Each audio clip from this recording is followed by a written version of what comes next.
Good morning mga kababayan. Ngayon po ay holiday at habang tayo nagkakape, just piece of thought. Naisip ko lang kasi nga nadi-divide na naman tayong mga DDS because of the endorsement na ginawa ni VP Inday kay Amy Marcos. Now, should we follow the lead of VP Inday? Nasa inyo po yan. Pero ang gusto kong i-discuss ngayon ay isang katanungan na pwede nyo pag-isipan habang kayo ay nasa bakasyon. So, please like this video kung gusto nyo o hindi ang aking opinion. Again, question, thoughts to ponder bago tayo bumoto sa May 12. Ganito, ang saga ng akin ay ang pamilya Marcos, alam natin, of course, nabanggit ko na, they're a family. Okay? Ang daming issues na naglabasan, ang dami ng issues na medyo hindi na maganda. So, focus tayo sa reality na they are family. Itong si Amy Marcos ay pilit niya raw na hinahanap kung kanino nanggaling ang order ng pagpapadala kay Tatay Digong sa ICC or sa Netherlands. So, nakalimutan mo ba Amy Marcos na ang kapatid mo ang walang ibang pwedeng isipin naming lahat na may utos ng lahat ng yan. Kasi kung hindi sa pinuno mismo manggagaling, ang tanong ay kanino? At pangalawa, bakit sinusunod ang taong yaon? At pangatlo, bakit hindi kayang pigilan ng presidente? Now, bilyon-bilyon ang intelligence fund ng Office of the President. So, bakit hindi nalaman o hindi ba kayang alamin ng kwartang yan na ginagamit, kinukurakot ng kapatid mo? Okay, granting na talagang hindi siya. Again, the big question ay sino at bakit niya pinapabayaan? Kasi wala talagang may isip ang kahit sino mang bansa, sino mang mamamayan, ay ituturo yan sa pinaka-head. Okay?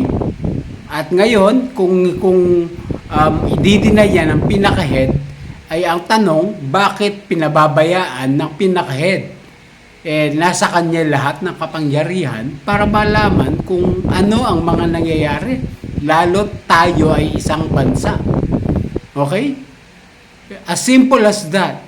Ngayon, marami kang maaanghang na binibitawan sa iyong hipag na si Liza Marcos at alam mo na this is all politics.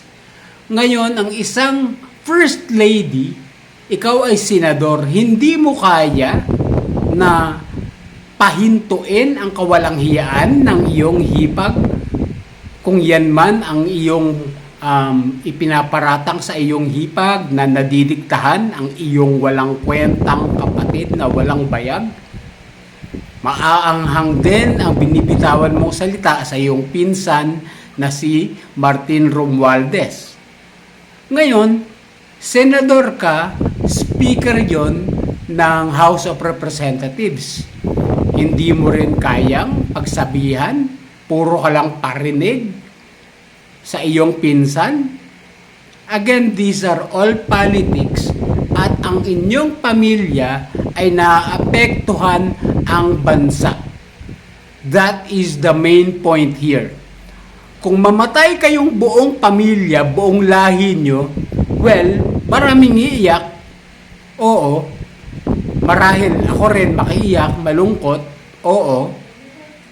Pero ang point is, Amy Marcos, mag-close door meeting kayo, mag-usap-usap kayo bilang pamilya. Ngayon, kung hindi nyo kayang resolbahin yan, bumaba kayong lahat sa posisyon. Nakakapagod, nakakaumay ang katarantaduhang ini-insinuate nyo sa bansa. Parinigan ng parinigan, pamilya nyo yan. Ayusin nyo.